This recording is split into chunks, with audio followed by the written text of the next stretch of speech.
ìpínlẹ̀ Èkìtì wojire ilẹ̀ yìí ilẹ̀ ẹ̀yà Èkìtì ṣe oyè báyìí mọ̀ tó bóyin gbìyànjú sílẹ̀ kámúbàrún olè Èkìtì ayé mi ń jẹ́ jùyà. Èkìtì lọ́mọ olúṣù àrògùrò bẹ̀wọ̀ ọmọ olóṣè méjì takọtabo. Ìgbélárugẹ ó jẹ́ àgbẹ̀dàgbàsókè lóríko. Èkìtì ní alára ọgbà ẹ̀dá òye. Ìṣèjọba kan dára ògbáyé gbádùn ara wò. Èkìtì ní alára ọgbà ẹ̀dá òye. Ìgbélárugẹ àṣà àti ìṣe àtúnṣe bí ìgbafẹ́. Èkìtì ní alára ọgbà ẹ̀dá òye. Hello and welcome. This is Ekiti on the Move. I am Tunji Saliu. Education in whatever form, formal, informal, vocational, academic, and in all other forms, have been the bedrock of civilization. In Nigeria, Ekiti State, as represented by our people, is regarded as the hub of education. In fact, at some point, our moniker was Fountain of Knowledge. Successive administrations of the state have placed this fact at the center of their programs, keeping the flames alive. But the Biodun Oyebanji administration, in just 3 years, has made investment in education not just a routine, but a well-thought-out, coordinated endeavor to deliver for the future. From basic to secondary, tertiary to technical and special education, a new synergy is being engendered to redefine learning for the new generation and beyond. This is our focus on the program this week. However, let's start with our news segment, Quick Takes.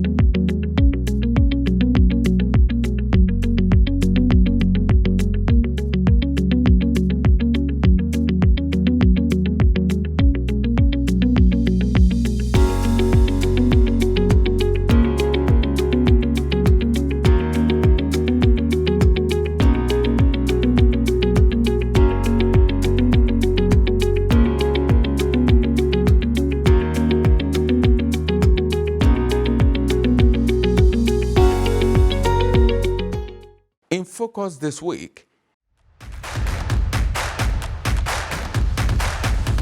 Ekiti education sector, building beyond brick and mortar into the future.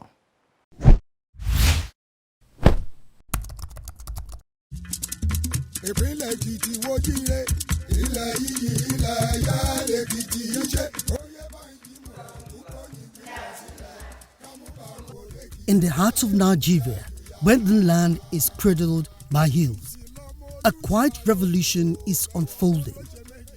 Ekiti State, long celebrated as the fountain of knowledge, is undergoing a profound educational renaissance. This is the story of a comprehensive vision brought to life by Governor Biodun Oyebanji administration. It is a story told not in isolation, but through the interconnected efforts of every segment of the education ministry, working in unison to re-energize and redefine learning for a new generation.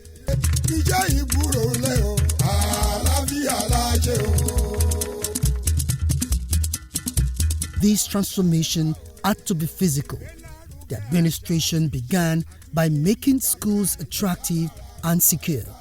The scale is immense.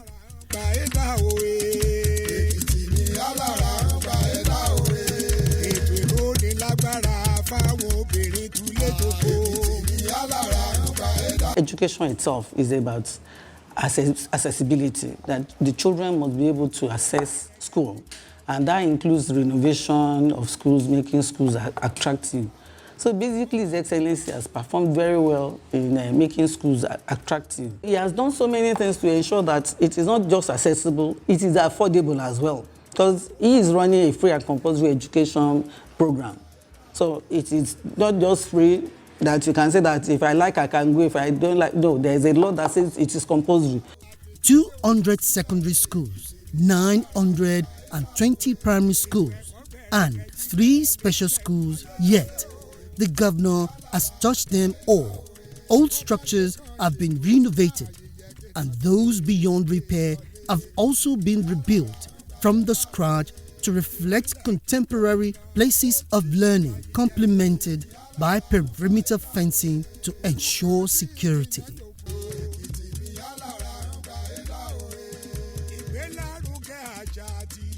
The recruitment of qualified teachers and the distribution of necessary educational equipment. Furthermore, the free education policy is now powered by interactive boards, ICT facilities, and solar-powered panels to ensure a non-stop, uninterrupted education.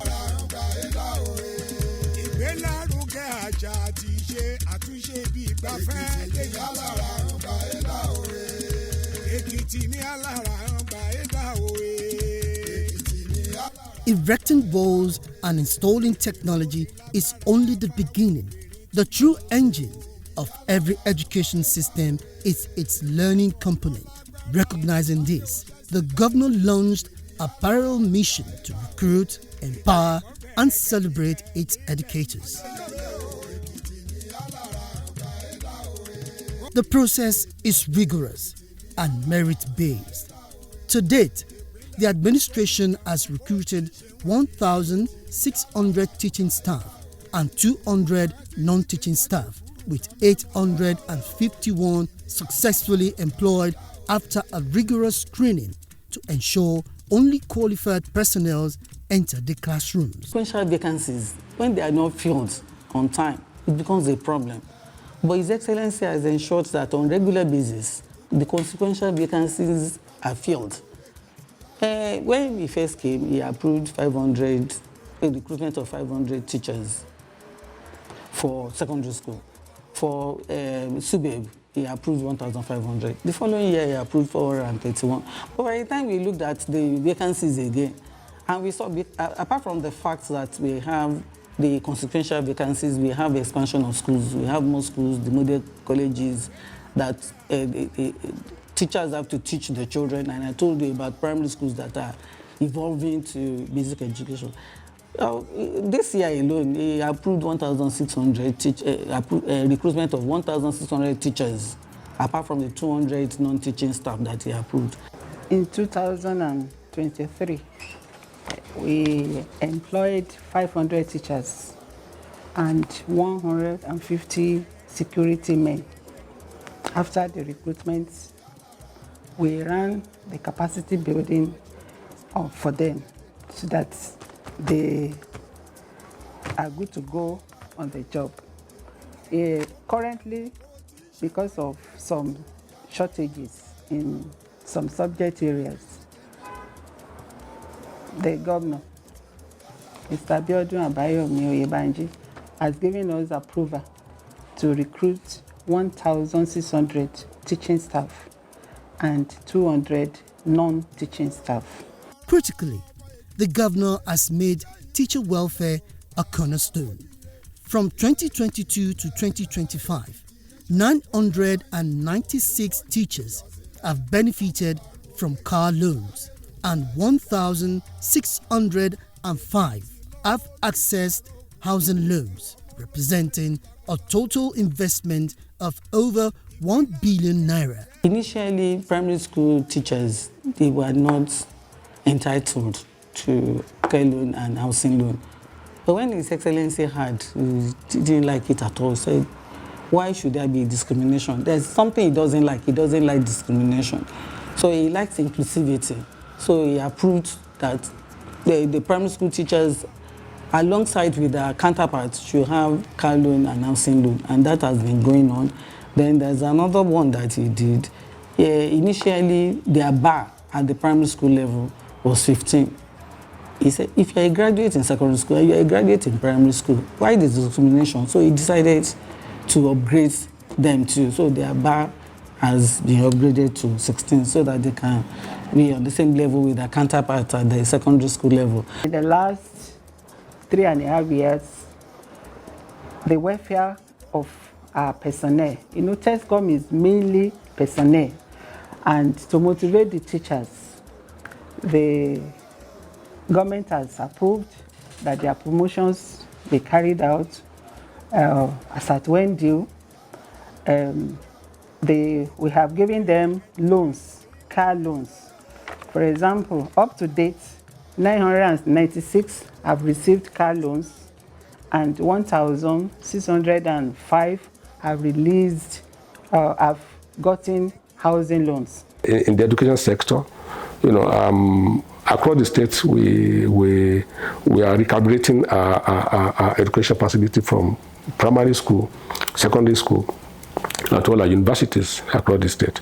We have also taken the welfare of the teachers into consideration, and we're also looking at a curriculum to ensure that it speaks to the need of the 21st century. We pay gratuity, we paid pension, and they are happy. We also ensure that we provided the working tools. On World Teachers' Day, the administration demonstrated its gratitude laudably by presenting best educators with life-changing cash rewards.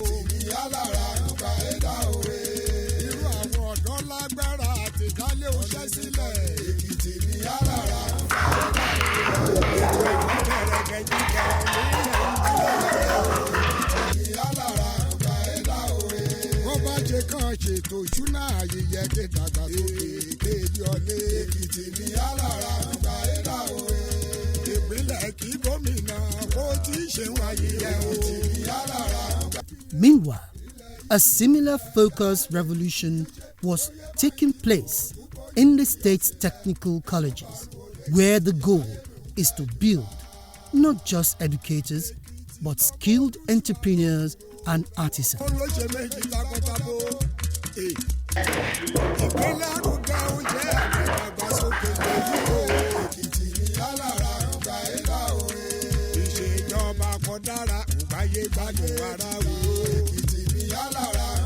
We have 2 schools per senatorial district, and I will start from the south. We have Government Technical College, Igbaraudu, which is in the southern part of Ekiti State.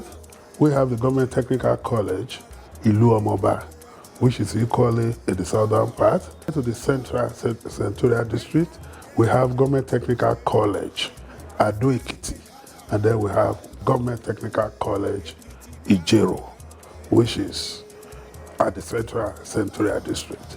And at the northern part, we have Government Technical College, Otu, Ekiti, and Government Technical College, Ikole, Ekiti. So those are the 6. So they are evenly spread out in the 3 senatorial districts.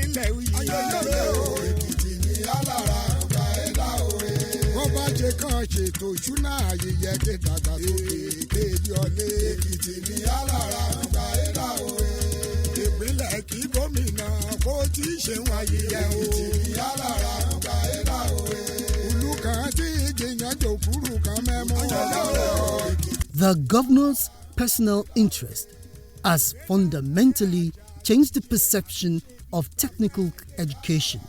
As a result, there has been a remarkable increase in enrollment, now standing at 2,500 students across the 6 technical colleges. The administration allocated 100 million naira for state-of-the-art equipment, and running grounds are paid without fail. On a timely basis, per term, there is what we call running grants, and it is calculated by the number of students we have in each of the schools.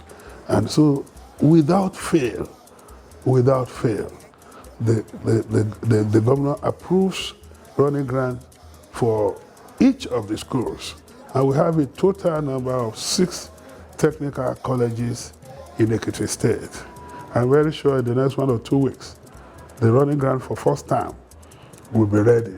We have sent a memo in that respect, and Mr. Governor does not waste time. in approving memos for things like that. And so that they can buy teaching and training materials for the students. And so the running grant comes in every time. A key innovation is a direct labor model. For instance, students recently repaired 180 chairs as a practical experience, supporting the local content drive. Some of the broken fences in Ado, our students are going to do it by direct labor. We bring in the building, construction students, and they will fix it. That is a new innovation in the way our students are exposed to practicals. And so these are areas where technical education has been funded, has been exposed to our youths, so that all those ones roaming the streets, doing Yahoo, doing Okada, we have encouraged them to attend any of the 6 technical colleges, and we are getting the results as far as number of students that are being enrolled is concerned. Our use is to equip them with skills, marketable skills. Those who have skills, we upskill them.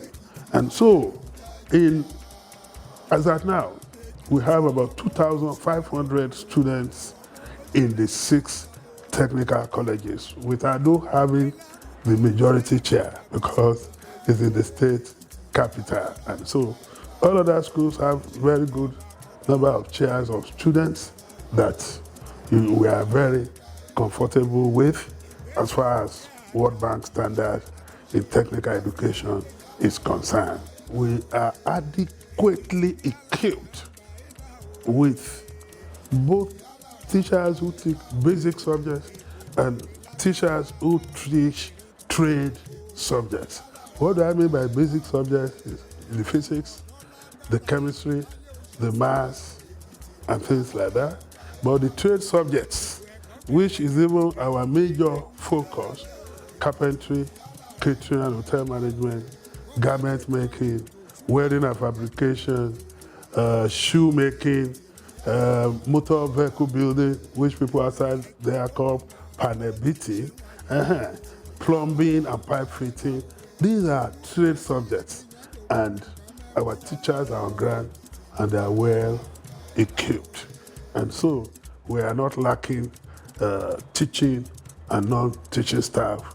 And it's compulsory for all our students to be computer literate. That is, there is none of our schools that does not have ICT department, whereby you have to learn the basics of computer so that they are not lacking behind when they get out of any of our technical colleges. So this is garment making section, and we have our students here. They are working on some designs. Some of them are working on the school uniform overall. So as you can see over there, that's what she's doing. Then here we make caps, male caps, Yoruba caps. Here we also make shirts. We make corporate shirts. We make buba and shokoto.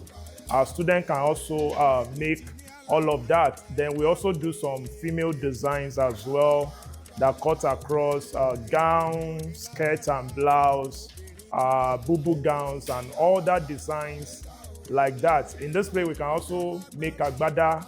We have some of our machines here that can do embroidery work.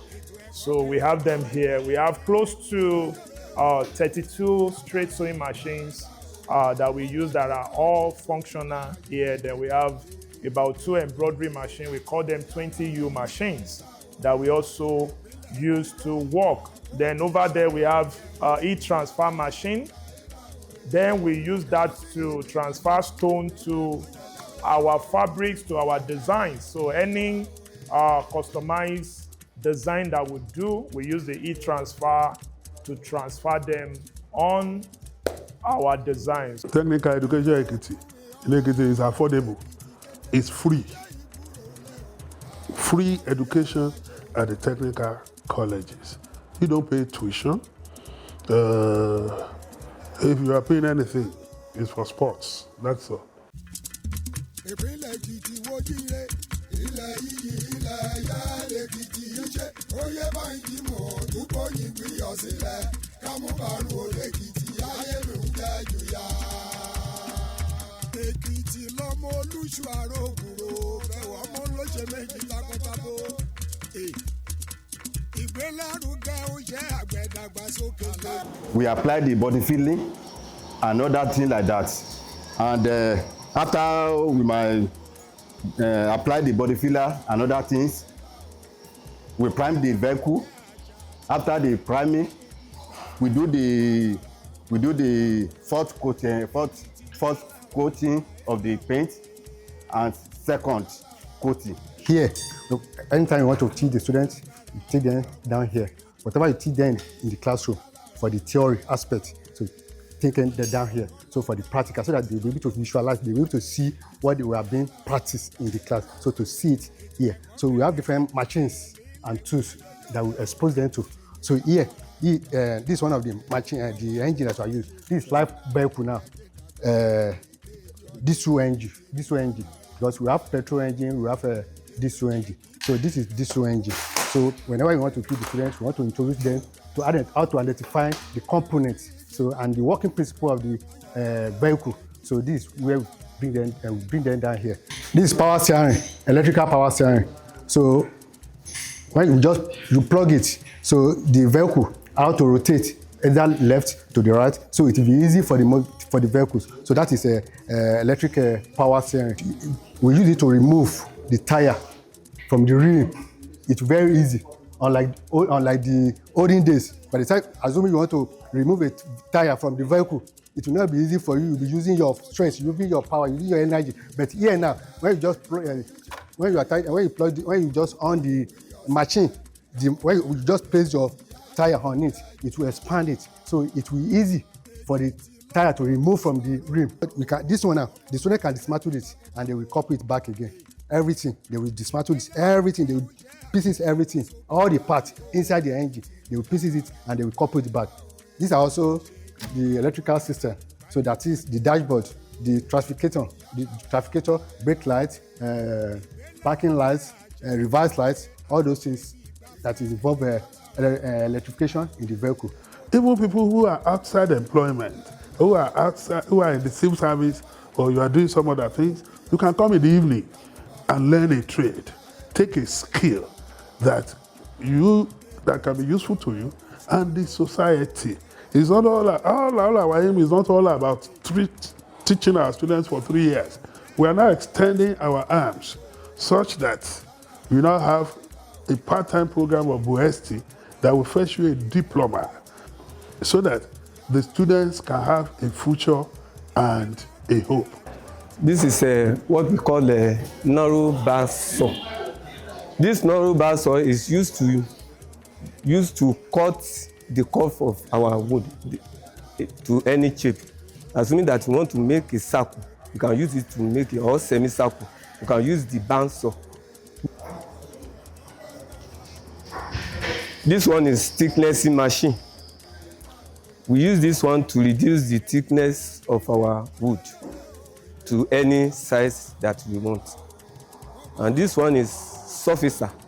We use this to plane the surface of our wood. We use this to plane the surface of our wood. We call it multipurpose circular saw, dimensional saw. We use it to cut our plywood to any size, to any shape. That is why we call it multipurpose saw.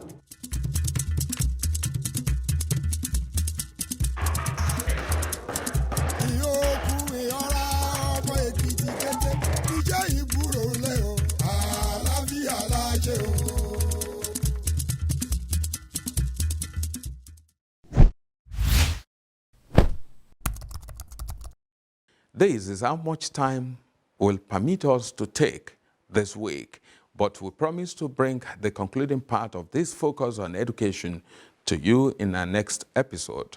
Please join us then. Before we go, let's look into our fact file to keep you updated on facts about Ekiti. the land of honor.